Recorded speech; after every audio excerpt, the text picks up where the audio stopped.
আজ যারা আজহারি কিংবা ফাজারি বলেন, আপনাদেরকেও লাঞ্ছনা এবং অপমানের শেষ ঠিকানায় পৌঁছে দিতে ওই আল্লাহর সময় দরকার হবে না। কে যেন আজহার নাকি মাজার একজন আছে, আগে ওরা খাইছে এখন এরা খেতেছে না, কি বলছে না? আপনারা আবার ফ্যাসিস্টের মতো কেউ ব্যবহার করেন, মনে রাখতে হবে আপনার আমার কপালে হয়তো 45 মিনিট না 45 সেকেন্ডও আপনার কপালে জুটবে না, আপনি হেলিকপ্টারে ওঠার সময় পাবেন না। ইসলামপন্থী আলেমগণ যখন চাঁদাবাজের বিরুদ্ধে কথা বলে, একদল খাইছে আর একদল রেডি হয়ে গেছে, তখন ওই কপাল পরা জামাওয়ালার মতো লোকেরা চটকানা দিতে চান। মনে রাখবেন, খলিফার কাজ ভেঙে ছেড়ে তছনছ করে নতুন একটা বাংলাদেশ বিনির্মাণ আমরা করবই। আলেমদের বিরুদ্ধে লেগে একদল হেলিকপ্টারে উঠেছে, আলেমদের বিরুদ্ধে লাগলে আর একদল হেলিকপ্টারে উঠতে পারবেন না।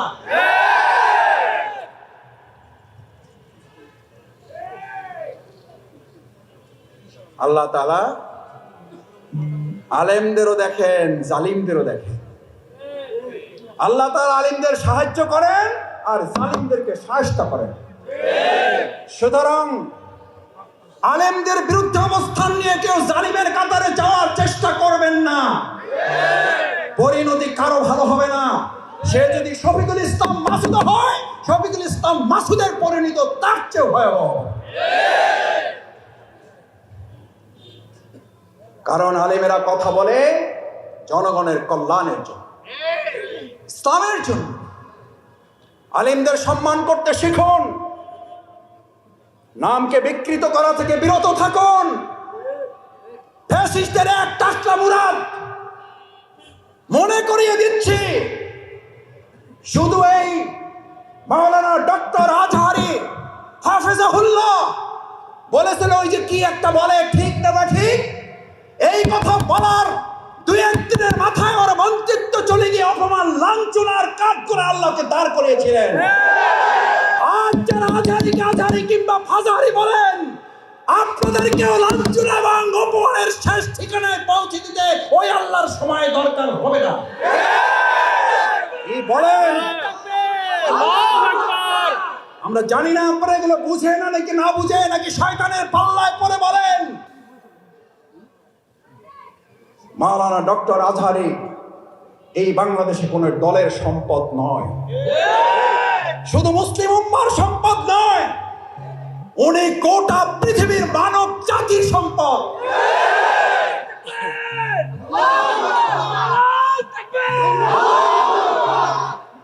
ওনাকে আপনারা বলেন একটা দলে যোগ দিয়ে দেন, আরে ভাই উনি তো একটা দলে আছে, বুঝেন না কেন? উনি তো একটা দলের কথাই বলেছে, সেই দলের নাম হচ্ছে ইসলাম।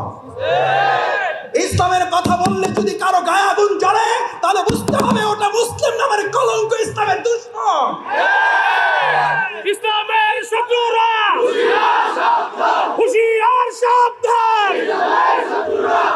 ভাইয়েরা, সম্মানিত ভাইয়েরা, ইল্লাল্লাযিনা আমানু, ইমানদারদেরকে এবার আল্লাহ তাআলা বললেন তোকে খলিফার দায়িত্ব দিচ্ছি, ওইটা কেটে টুকরা টুকরা করে ওটাকে একটা নতুন জামা বানিয়ে দিতে হবে। আমরা এই বাংলাদেশকে কেটে টুকরা টুকরা করে এটাকে একটা নতুন বাংলাদেশ করে দেব। এটা বাংলাদেশ জামাত ইসলামী করবে না, এটা ইসলাম করবে। ইসলাম পারে না, পারে নাই? জাহিলি মদিনাকে কি মদিনা বানাইছে? আমরাও আওয়ামী জাহিলি মদিনাকে সোনার বাংলা বানাবো। আমাদের আইএমএ জাহিলিয়াকে যে সোনার মদিনা বানিয়েছিল যে ইসলাম, মুহাম্মদ রাসূলুল্লাহ সাল্লাল্লাহু আলাইহি ওয়াসাল্লাম পৃথিবী থেকে চলে গেলেন। কেউ কেউ মনে করলেন মুহাম্মদ রাসূলুল্লাহ সাল্লাল্লাহু আলাইহি ওয়াসাল্লাম নাই, ইসলামও আয়াত নাযিল হয়েছে না হয় নাই? হয়েছে না হয় নাই? কি ঘোষণা হয়েছিল? কি ঘোষণা হয়েছিল? ওমা মুহাম্মাদুন ইল্লা রাসূলুন ক্বাদ খালাত মিন ক্বাবলিহি রাসূল। এ তো মারা যাবে, এর আগেও নবী রাসূলগণ মারা গেছে, উনিও মারা যাবেন। ইসলাম ছিল, ইসলাম থাকবে। মুহাম্মদ রাসূলুল্লাহ সাল্লাল্লাহু আলাইহি ওয়াসাল্লাম ছিলেন, আবু জেহেল আবু লাহাব ছিল। এখন মুহাম্মদ রাসূলুল্লাহ সাল্লাল্লাহু আলাইহি ওয়াসাল্লামের অনুসারী থাকবে, আবু জাহেল আবু লাহাবের উত্তরসূরিরাও থাকবে। তখন লড়াই চলছে, এখনো লড়াই